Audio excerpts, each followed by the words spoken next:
What is going on, guys? We're just going to wait another minute for some people to get in here, and then we will get into the show. Obviously, some big news with NBA free agency starting up. We've seen a ton of moves going up. Liam, we'll get to that in just a second. We'll just wait for a couple more people to trickle in here, and then we'll talk some Raptors.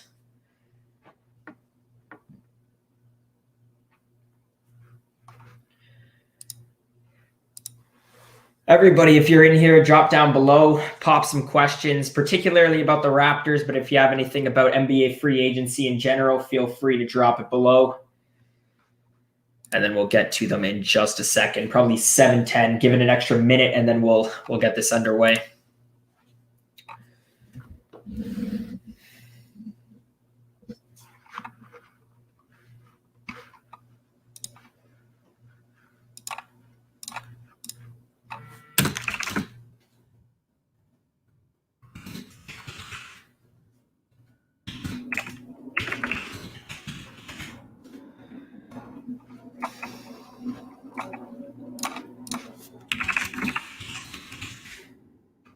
All right, so let's get into it. Obviously, the big news of the day, as part of a lot of moves that have been going on with this early part of NBA free agency, is for us Raptors fans. Of course, just lost Kyle Lowry to the Miami Heat. Now, originally it was reported by Woj, I believe it was Woj, that it was a sign and trade. I haven't heard any potential return pieces and who would be coming back to the Raptors. I have heard, though, that the contract, as you can see on the screen, is 3 years worth $90 million. To be honest, it's not a surprise to me. If you guys are Raptors fans on the channel and have been watching some of the videos that I've done in the past, you'll know that I was pretty certain that in some way Lowry would have gone. I think the main emotions right now are not surprise. The main emotions that I'm feeling are just, I've been a Raptors fan for a decade. So I've only seen a couple of years without Lowry.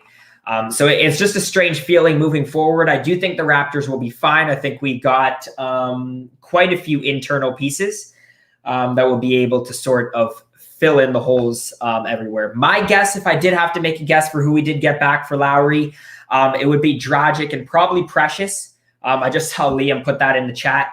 But I just saw Duncan Robinson earlier on today. Apparently he's staying with the Miami Heat. He got a massive deal as well. If I were the Raptors, I wouldn't want to take that on, even though I do think the Raptors could use a wing shooter like that.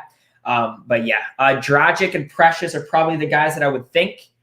But to be honest, haven't heard anybody yet. Do you think we're getting Richaun Holmes? Here, I'll check that up on the screen. To be honest, there's a bunch of different centers that I think we could potentially get. But Richaun Holmes, after the early part of what I've seen today in the free agency, Richaun Holmes is definitely the biggest guy. Because we saw Nerlens Noel sign earlier. I thought he was potentially a person that the Raptors might be looking into targeting. But obviously, because he signed, Raptors aren't going to get him. And to be honest, I didn't like Nerlens Noel that much anyways, because I'd rather have a guy like Kem Birch or Chris Boucher off the bench. And I don't think Noel's a starter. And the other guy was Jared Allen, re-signed with the Cavs for $100 million. Was a stretch anyways that the Raptors would potentially get Jared Allen, but he would have obviously been sort of the home run guy, I guess, in this free agency. But it ended up being sort of out of the Raptors' range. If you guys have any more questions, just keep popping them in. If not, I'm going to sort of continue with what I wanted to continue on, which is what are the Raptors exactly going to do next?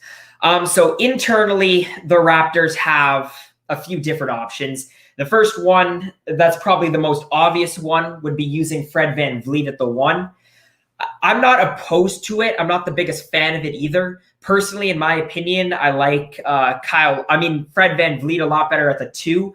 I think just given his play style, the way that he moves off ball, I think is much more suited at the shooting guard position. I just saw Chris Paul get finalized. The other guy would be Malachi Flynn internally. But again, I think that you need at least 1 year transitioning where, you get another guy, even if it is just a Goran Dragic for just a year, give Malachi Flynn another year off the bench, and then you can sort of slot him in to that starting point guard role. But I've always been high on Malachi Flynn. I was ever since college, and I love that the Raptors did draft him last year. So that's an option. Looking at a free agency, I came out with a video today. Unfortunately, a lot of those guys have already signed. Lonzo Ball was the one that I really liked for the Raptors, but he's going to the Bulls. That was announced earlier on a big contract. I think he would have fit the Raptors really, really nicely. He's a guy who facilitates the basketball very well, is a great defensive player, and his ability to replace Lowry and what Lowry would have given you defensively is why I really like Lonzo and that athleticism as well. Some of the other guys that I really liked or that I think the Raptors will take a look at, Dennis Schroeder was sort of that first guy that I heard swirling around a lot in terms of the rumors with the Raptors. They've sort of died down recently. But yeah, did a great job with the Lakers last year in an offense and a team overall that had a really weird dynamic. And Schroeder's a versatile guy who could even come off the bench, but in the Raptors role is a guy that I could see starting. Spencer Dinwiddie, a guy who did really good in that COVID year back in, it would have been, I guess, 1920, put up like 20 points per game. Now, I know that wasn't a good Brooklyn Nets team, and that was before, they got all of their superstars, and Dinwiddie was a guy who got a lot of touches on the ball. But he's a buy low guy. And even though he's got a lot of risk coming with him, coming off that partial ACL tear, Dinwiddie's a guy that I think, you could get way lower than I think you would have got him a year or two ago, and he could slot in there. And remember, again, if you're looking in the future, a Malachi Flynn is a guy who could slot in there. You're looking at potentially developing some of your younger guys. The Raptors might only be needing 1 or 2 years from anybody that they end up signing in this free agency period. Yeah, Schroeder, the German guy coming out of the Lakers, he's a free agent, unrestricted free agent this year. There's a lot of point guards available, which is why I think that if you're a heavy buyer like the Raptors are in the point guard market, that you might be able to snag a guy like Dennis Schroeder for a fairly decent price. And I think that's what the Raptors are going to be looking for, because you got two main weaknesses this year. You need a point guard and you need a center. So you're probably spending $30 million, which is on the upper end of the potential cap space that the Raptors have. Now, again, this is all theoretical, assuming that the Raptors didn't get Goran Dragic back in the sign and trade, because that's what I'm hearing that it is in this Lowry situation. So again, we'll have to wait and see. And then the other big thing the Raptors would need, which I mentioned in my video that I released today, if you guys want to go check that out, would of course be a wing player. So if they did get Goran Dragic back, that might be able to free up some money, some space for them to be able to go out and get one of those types of guys. Anybody drop some questions down in the chat? I've been seeing a lot of stuff releasing from Bleacher Report in terms of people who are signing. Trae Young just signed a new 5-year deal worth $170 million, potential to reach just over $200 million. Love that signing for the Suns. Obviously did a great job this year. Chris Paul did, and taking them very, very close to a championship.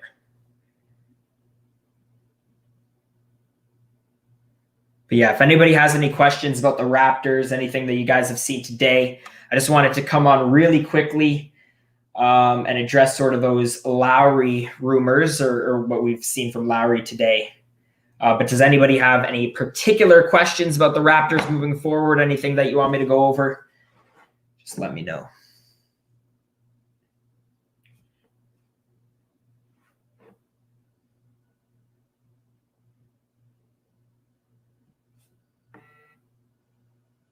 Oh, Doug McDermott. That's another guy that I thought the Raptors might have been targeting. Doug McDermott, really similar guy to somebody like Matt Thomas, which is why I think the Raptors didn't pursue him earlier.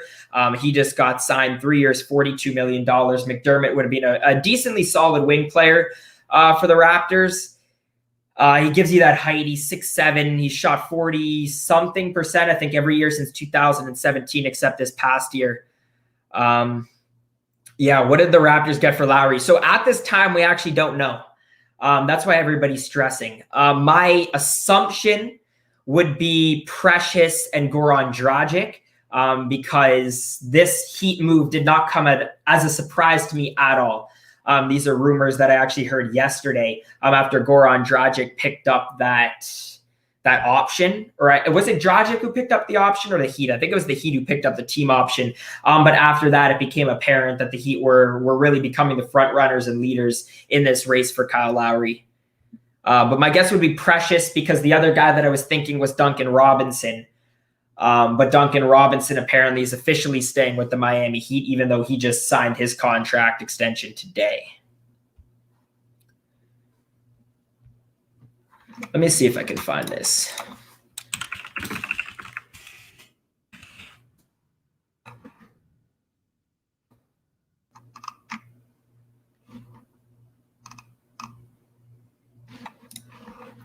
Here, I'm going to put this up on the screen so you guys can see what I'm looking at on Twitter.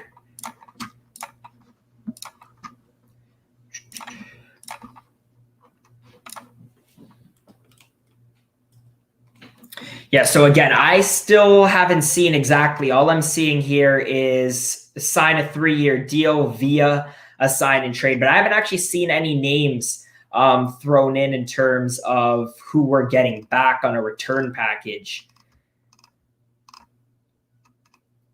Now, of course, the Heat would somewhat need to match the contract valuation in order for it to work cap-wise with the Miami Heat. That's why Goran Dragic is the name that I keep throwing around.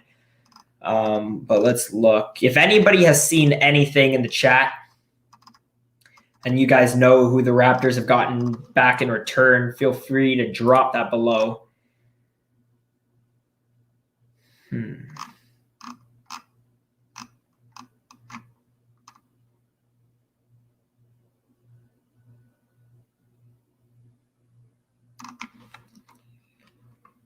Let's see. Kyle Lowry trade.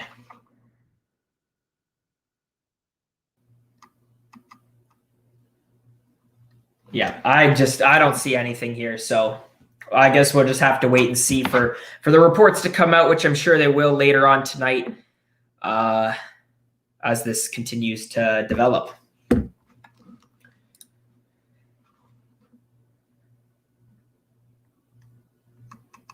This Heat team is looking pretty good, though. I'll tell you that. I know Jimmy Butler got extended earlier. You know, it depends what they gave up, but they're a pretty solid team. You know, but in general, I think the Eastern Conference is a very solid conference going into next year. What's up, Fluff? How's it going? Yeah, but the Eastern Conference is a very solid conference going into next year. I think the Raptors are going to get better. I think they have already gotten better with Scotty Barnes. And I think as soon as they address their center issue, I think, you know, as much as people don't want to say it, as long as Siakam develops a little bit, I think that the Raptors shoot themselves into the upper end of the East. You look at the Atlanta Hawks, who just extended Trae Young. I think that they'll be right back in the mix. They had a great playoff run. You'd assume the Bucks. I'd assume even the Nets are going to be better this year. If you can keep Harden, Durant, Kyrie all healthy, I mean, that's essentially the best big three in the NBA, maybe outside of the Lakers. But even last year, or I think coming into this year, people aren't talking about the Nets as much as I think they should be talking about them, just because, you know, we didn't get to see them play that much together last year. But I think that's the best offensive team in basketball if everything comes together. Defense is a different story, but offense. But yeah, and that's not even talking about, you know, the 76ers, if they keep Ben Simmons, which I think they might actually end up doing. I think it'll be Ben Simmons and Embiid, and they'll try to go the other way. And try to see if they can add one more piece. I think the Sixers, if they add a wing piece, that's definitely what they need. They need a shooter off the wing. I think the 76ers would be competitive. You still got the Boston Celtics in there with Jason Tatum, I think underperformed slightly last year. But what's really interesting about the NBA this year is going into next year, maybe aside from the Lakers, I don't see like a clear contender on who I would say, you know, would win the NBA championship. That's why I think, you know, there's 6 or 7 teams in the NBA who are sitting right on the border of being able to call themselves an NBA championship contender, you know, who could use just one big splash in free agency. And there's a lot of guys who are difference makers this year in that pool. Not even talking about just a guy like Kawhi Leonard. But I think, you know, Lonzo Ball was one of those guys before he got taken. I had the list before. But yeah, I think there's a whole bunch of contenders that, depending on which one of those 6 or 7 teams ends up acquiring them, that it changes the entire complexion of both the East and Western Conference. Oh, we got our second move for the Raptors of the day. Gary Trent Jr., 3 years, $54 million deal. So how much, and a player option on the third. So what's that work out to a year? 54 million divided by 3 years, 18 million. I don't know if I'm a huge fan of that one. Might as well talk about that. So let me change the title real quick. Toronto Raptors extend Gary Trent Jr. There we are. Yeah, so in terms of Gary Trent, this is an interesting one. Gary Trent Jr. obviously got the age factor to him, which is that one thing that was going to make any other team, because he was because he was a restricted free agent, potentially make some other teams put in offers for him. Gary Trent, obviously, I love what he does offensively. He was fantastic for the Raptors last year, and offensively reminds me a lot of Norman Powell. Defense is the issue. That's why, I was a little hesitant on how much I wanted to pay him. Because I think it was last week. Yeah, it would have been last week. There were some reports that came out from some NBA executives. Here, let me put on the Gary Trent Jr. on the screen. But apparently there was some reports that came out last week that Gary Trent Jr. was going to be getting close to $20 million.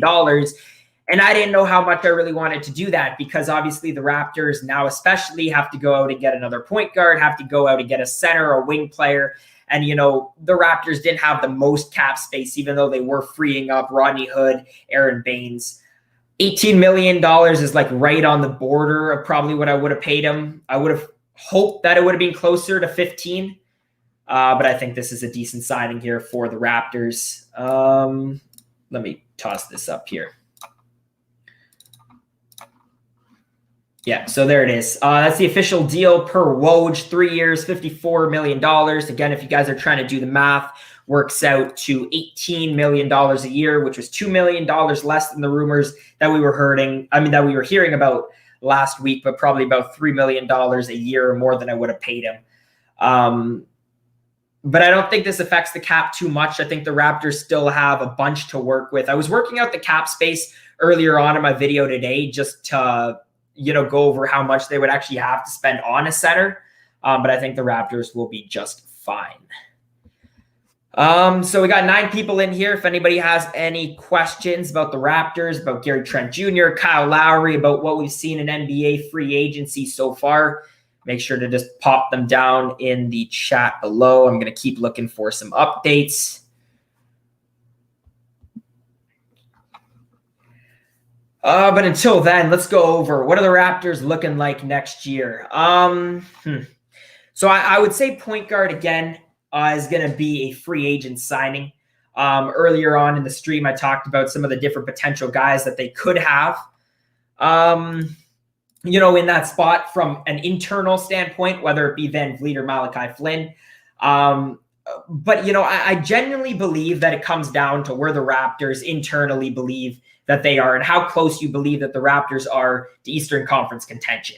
And I really do believe that within the Raptors organization right now, it is 50-50 between if you think it's closer to the Raptors being in a rebuilding phase or really being, a mid to lower part of the Eastern Conference, or are they closer to being an upper end team in the Eastern Conference and have a legitimate shot at, making a push to potentially get out of the East. And I'm on the optimistic side that the Raptors are still a piece or so away. And I think if that is the case, you need some type of veteran point guard as a transition, even if it is, again, Goran Dragic for 1 year to be a bridge year before you start Malachi Flynn. And I don't think Malachi Flynn has developed enough yet to be a starting point guard by any means on a contending team. Which leaves shooting guard, of course, still Van Vliet. Scotty Barnes won't start, so I leave OG Siakam at the 3 and 4. Rashawn Holmes is still the most likely guy I would slot in at the 5. And then that leaves you now Malachi Flynn, officially Gary Trent Jr. back off the bench, Scotty Barnes in his rookie year, leaves you Khem Birch as well. Am I missing anybody? I think I covered everybody there.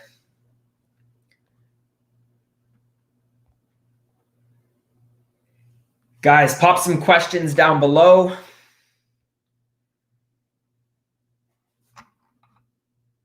Any questions about this very, very busy offseason that is coming up for Toronto? It should be a really exciting one, actually. Here, let me change this. Kyle Lowry. No, Gary Trent Jr. Toronto Raptors.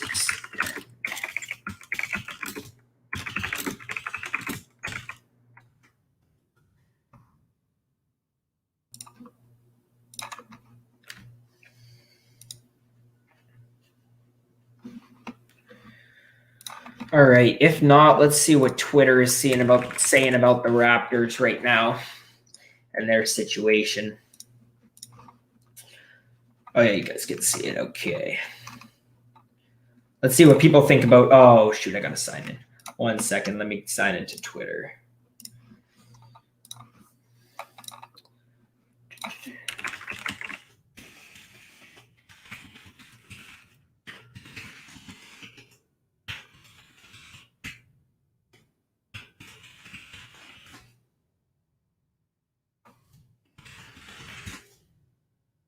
All right, there we are. Let me pop this back on the screen. All right, perfect. Let's see what people are saying about Gary Trent. How do you get to the comments on Twitter? This is confusing.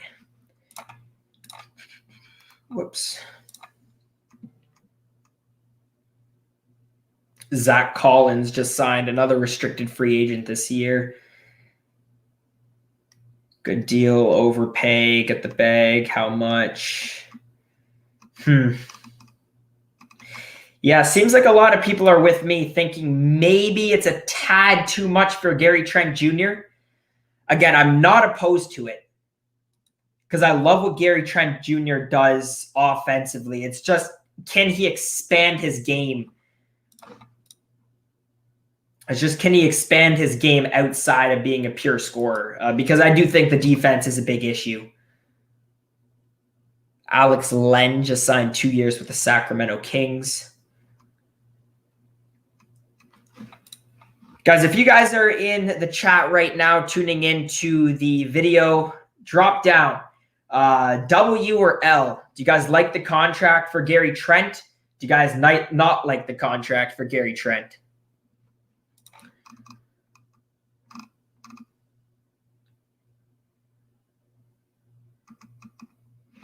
Also, the real interesting thing that I have about Gary Trent Jr. now is in the Raptors' current standpoint. And you guys can answer this down in the comment section below. But in the current standpoint of the Raptors, who would you rather have? Gary Trent Jr. or Norman Powell? Assuming that, you know, both of them would have been in the same situation and you would have been able to extend Norman Powell this year. Because Norman Powell, I feel like is a type of guy that the Raptors sort of need right now. Because he wasn't an awful shooter from three. He was a bit inconsistent, and I think the Raptors need a solid three-point shooter in general. But I think they're very similar players, but I do think that Norman Powell might have been a slight bit better than Gary Trent Jr. When you look at the complexion of the Raptors roster right now. Because I don't know how much money they have to spend on a wing shooter, but I think that's definitely one of the biggest Raptors needs. It's not that nobody on the team can shoot, but it is at the same time. Because if they do go out and get Richaun Holmes is not a good shooter by any means. Him and Jarrett Allen, who were sort of the two guys that were most circulated around the Raptors, you know, were not fantastic three-point shooters. They do a lot of good stuff in terms of what they do interior, offensively and defensively. I know Jarrett Allen got signed, but Richaun Holmes is a great inside scorer, great finisher around the rim, great shot blocker, but he's not a good shooter. Pascal Siakam is very inconsistent. I'm hoping OG takes a step up. That'd be my biggest hope, but I still don't know about what we're getting from Fred VanVleet in terms of the consistency that we get from him shooting. Obviously, we don't know the point guard, but you flip over the bench. Gary Trent Jr. is a quality scorer, but not a terrific 3-point shooter.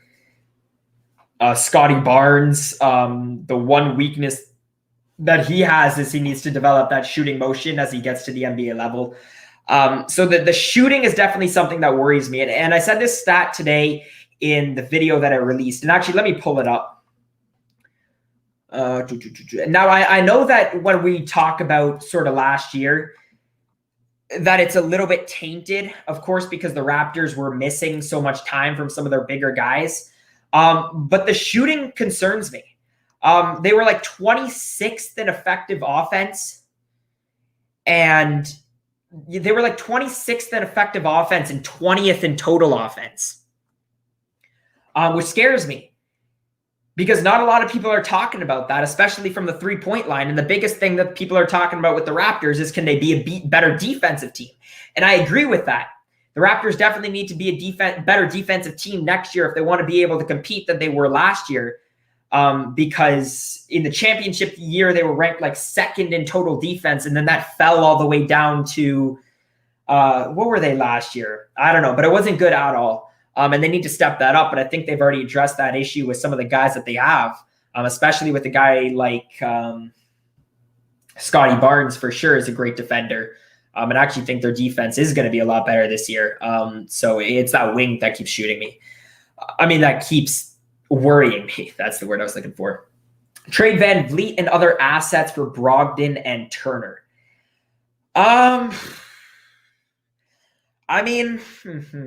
This is an interesting one.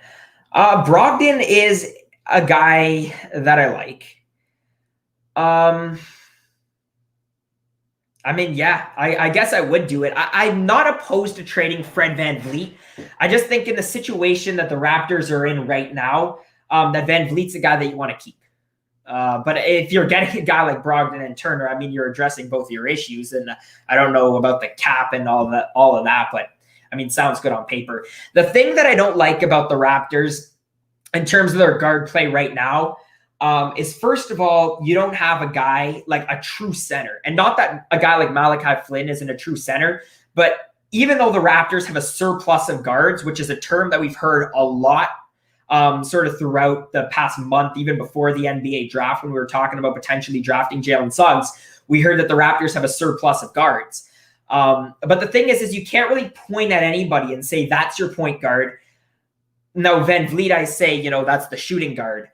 But I do think that the Raptors do have some expendable guards in a potential trade scenario, if that makes sense. Made sense in my head. But if anybody has any other questions, keep on dropping them down. Also, guys, let me know. I've been covering a lot of Raptors content recently. That's sort of been, I guess, the most frequent thing that I have gravitated towards. So, if you guys want to shoot us a DM on touchdowns to home runs on Instagram, if you guys want to pop it in chat, if you guys want to see maybe an NBA show, maybe once or twice a week. I usually have free nights, so if that's something that you guys want to see, especially going into the off season, that's definitely something that we might be able to put together. If you guys watch the channel, you'll know that Noah has the North to South show, which has to do with college football and everything. So yeah, I was thinking about potentially going down the route of making my own NBA show, talking primarily Raptors. Anybody have any more questions?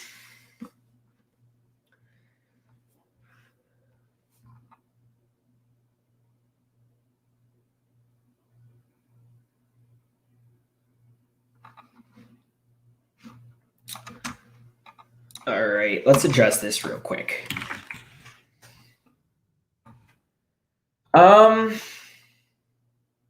Brogdon is a guy that I liked at the beginning of his NBA career a lot. He's a guy that I wanted the Raptors to target a while ago because he does a little bit of everything. The thing that scares me about any point guard that we go forward with is how well he's going to work in the Raptors offense. And That sounds like a really, really broad thing to say. But if you look at how much Lowry actually did for the Raptors, not in terms of like what he did for the organization and how long he was actually with the team, but in terms of what Lowry actually brought to the basketball court. And Lowry was a fantastic, fantastic leader. He is arguably one of the best defensive guards in the NBA, at least hustle players. So he brings you that two-way. He's a great facilitator, knows how to get people involved, can score when he needs to, is a pretty good rebounder for his size and position. So that's a pretty tough piece to replace.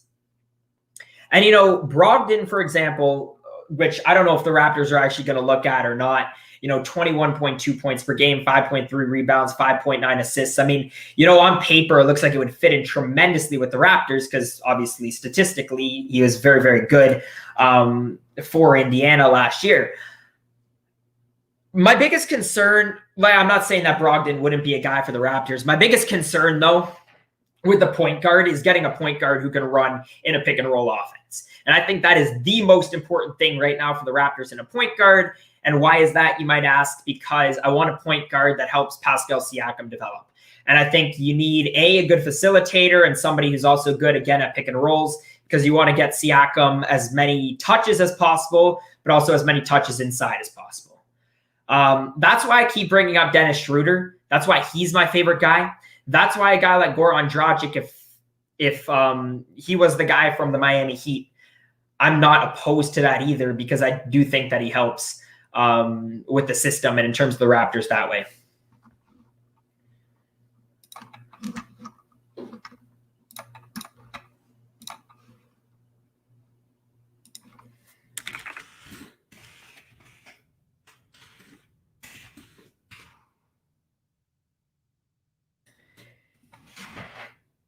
We got 12 people in here. I need some questions. Drop some questions. It can be about anything. It doesn't even just have to be about the Toronto Raptors. It can be about really any sport: NFL, college football, basketball, MLB, other stuff regarding the NBA, even tennis, if anybody wants to ask any questions regarding that.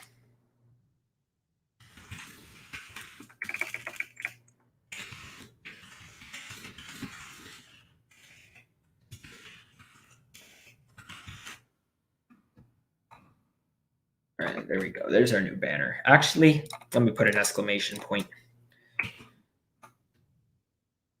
There we go. Guys, drop some questions down below. Trevor Ariza signed.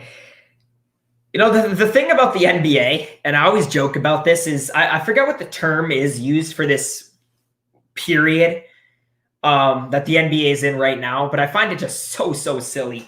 The deadline not the deadline, but the time where you were allowed to start signing your guys or whatever was at 6 o'clock. And you can clearly tell the teams have been negotiating for a long, long time. So why not just let them say it beforehand? And then we just got this craziness. Like all of a sudden teams just started negotiating at 6 o'clock. And by 6:02, we already had 3 people signing. And free agency isn't even officially opened yet. Beyond me.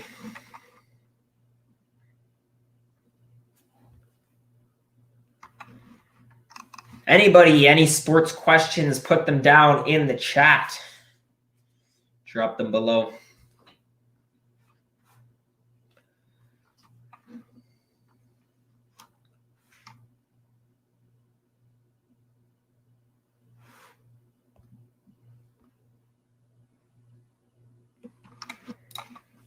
Let's see what else is going on with Woj. Has he reported anything else of interest?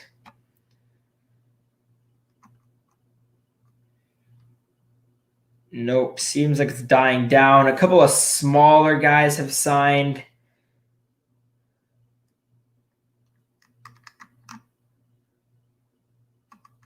But yeah. Does anybody have any new updates on the Kyle Lowry situation? Because I still have not heard about that. And I'm still hearing it's a sign and trade. I just haven't heard about the return package. And I don't know. It seems a little weird that we don't know what Miami is giving us back yet.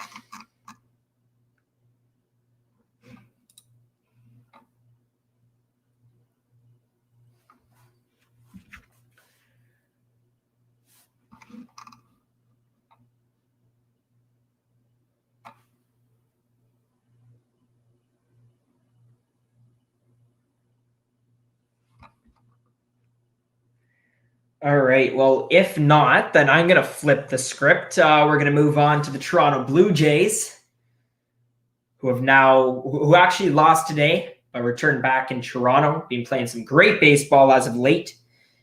The entire complexion of the MLB, especially in the American League, is super interesting because you got a couple of teams in the AL East. Actually, you got 4 teams competing for that second wild card team. I mean, competing for the wild card out of the American League East. That's what I was talking about, including the Toronto Blue Jays, who made a massive trade for Jose Barrios.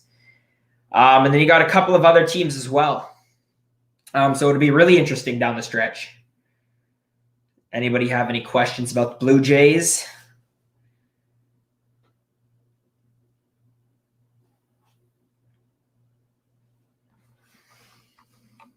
Yeah, let's pull up the MLB standings really quick.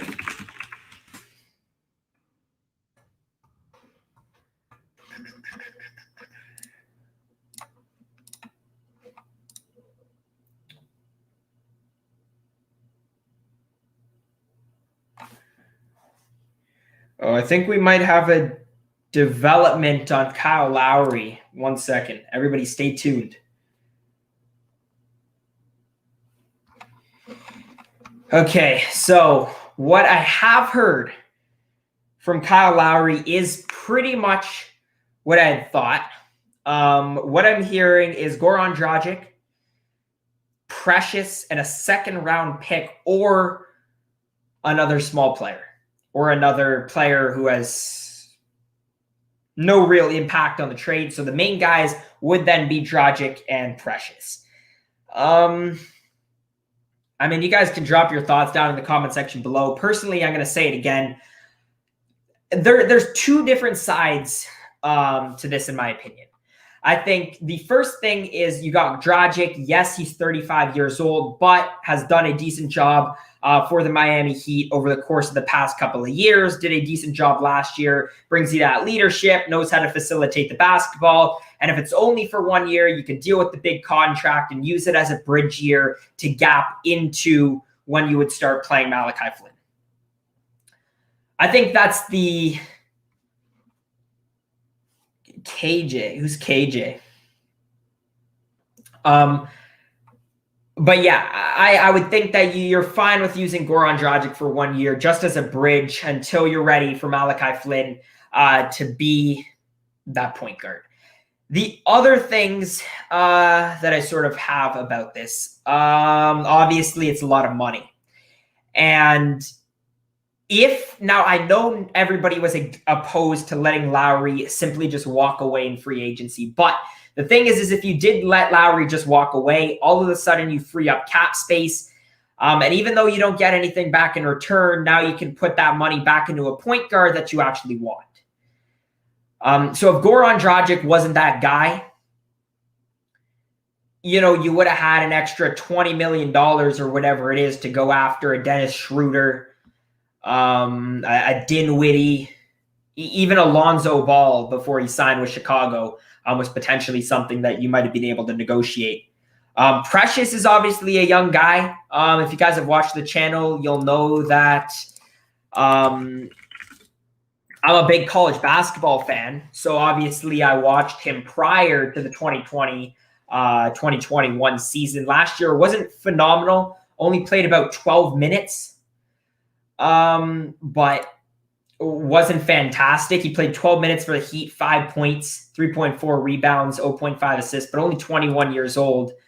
Duncan Robinson, again, I've said it before, was sort of the guy that I was hoping for, but before he got the big contract, but after he got the big contract, I knew that was way off the table because for as good and as lethal of a shooter that Duncan Robinson is, there was no way that the Raptors were going to make it work in terms of cap space money-wise. And then the other guy, I'm not sure. So I'm hearing both. Either it could be a second-round pick, or I don't even know who this other guy that I was hearing was. Let me try to find it if I can. Yeah. Oh, yes. Yes. Whoever Jose Calderon is, in the chat, you were right, because I'm assuming you didn't mean, I'm assuming you meant KZ. Yes, KZ Okpala is the other guy that I'm hearing swirling in the rumors. 2-year NBA player, played 12.1 minutes last year as well, 2.5 points, 1.8 rebounds. So again, really a nothing piece of the trade. It comes down to, it's essentially Goran Dragic and Precious, but it's still that back end part of the trade that I'm not totally sure on who it actually is coming back.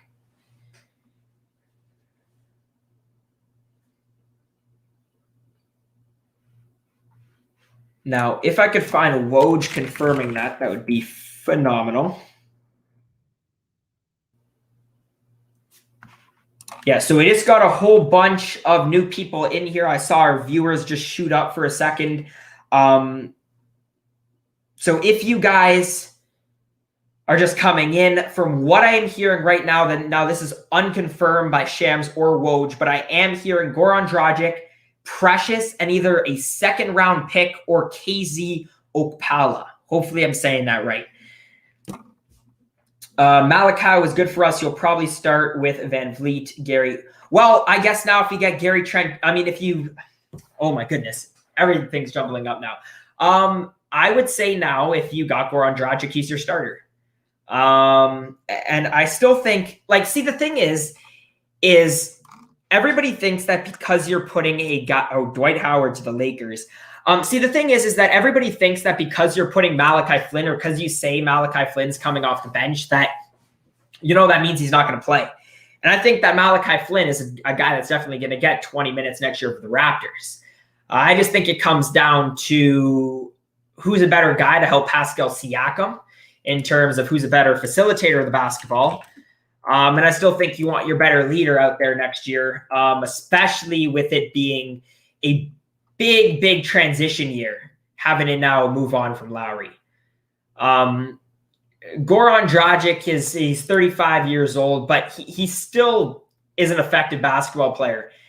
And he put up 13.4 points last year, 3.5 rebounds, 4.4 assists. You know, he's a good leader, does exactly what I think the Raptors need for a year.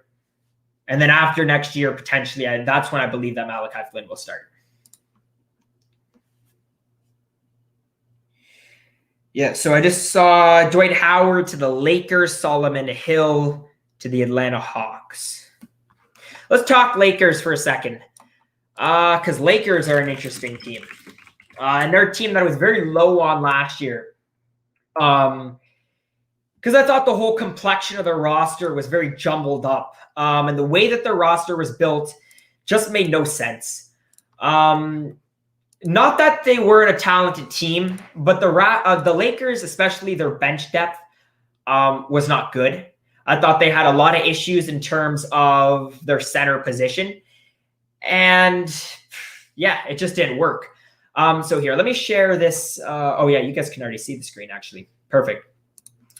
So obviously the big move that the Lakers made was acquiring Russell Westbrook. That was about a week ago, I guess now, for Kuzma, whatever it was in that package. And this is really interesting because the Lakers were super in for DeMar DeRozan, super in for Kyle Lowry. Now you assume with Cap, obviously that's not going to happen. And because now Lowry is going to the Miami Heat, that of course isn't going to happen as well. What's really interesting about the combination of Westbrook, LeBron, and Anthony Davis is going to be about sharing the ball.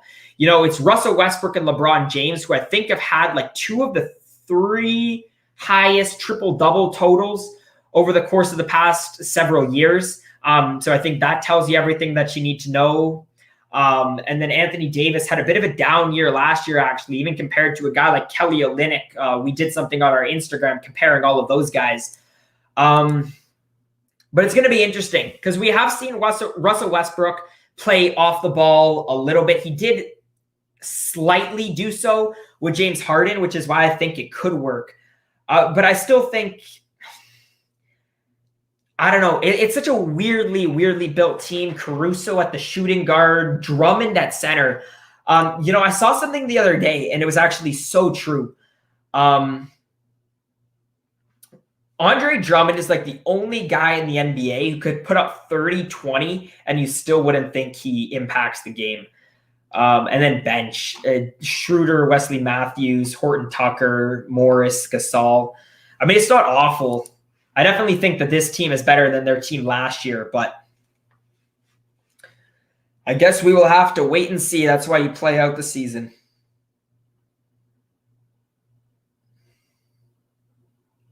If you guys have any more questions, just drop them down. If not, I'll probably hop off in about 7 minutes or so, close to 8 o'clock. Get ready for the big Slovenia basketball game that is tonight. I'm a Slovenian, so I'm a huge fan of Doncic. Going to be watching our Olympic game against Germany.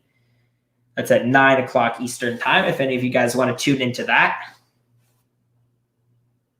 You guys can also drop Olympic predictions down below. We got Italy and is it France on the left side? They play the winner of Germany and Slovenia. And then on the other side, I think it's US and Spain. And then I'm not sure of the other two teams, but who do you guys think are going to win? Pop that down in the comments below. I'll give my predictions really quick. I think Slovenia makes it out of the left side. I think they beat Germany. I think they will beat France as well. Luka at the international level has been insane. Just absolutely, absolutely crazy. And you look at some of the stats that Luka's putting up, and they look like stats that you would be calling insanity in the NBA. I think in the group stage, he had one where it was almost like a 30-point triple-double or something like that. And what a lot of people forget about is in international basketball, you play 8 less minutes. So he did so in only 40 minutes of basketball, never mind when he actually sat in that game. But that's what I've learned about these Olympics in general. I don't know if the U.S. will end up winning the gold medal or not. But international basketball is different. I think that a lot of players play a lot differently when they're playing for their country. And I think we've seen that with quite a few teams, not just Slovenia, not just the U.S. I think Evan Fournier put up some massive numbers, guys like that. And I think it's really interesting to see. Because we see all of these guys competing in the NBA every single year, every single day when the regular season's on. And we don't really understand how talented some of these guys are who look not so talented when they're playing, with the best every single day. But, that's why I love the international game. And then on the right side, I still find it hard not to take the States out of there, whether they play Spain or whoever they end up playing. And I still think the U.S. wins gold. But if Slovenia, Luka somehow sneak it out, that would be absolutely amazing.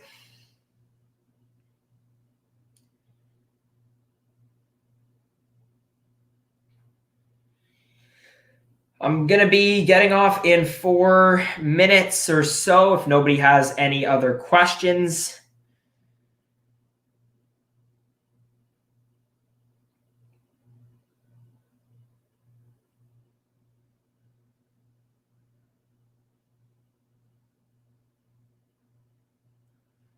Any other questions, last minute questions, want to get anything? Again, if there's whoever's in this chat here, who's ever watching this video, if you guys do want to see NBA talk, a potential NBA talk show, maybe put it on the Touchdowns Instagram, touchdowns to home runs, maybe DM us, tell us what you would want to see. We'll probably come out with a post or something asking people within the next couple of days. Yeah. Because I would love to do an NBA show for sure. But yeah, I think I'm going to hop off here. For everybody still in here, I really do appreciate it, guys. If you're not subscribed for some reason, obviously hit that subscribe button. And yeah, we'll see you guys again next time. Peace out.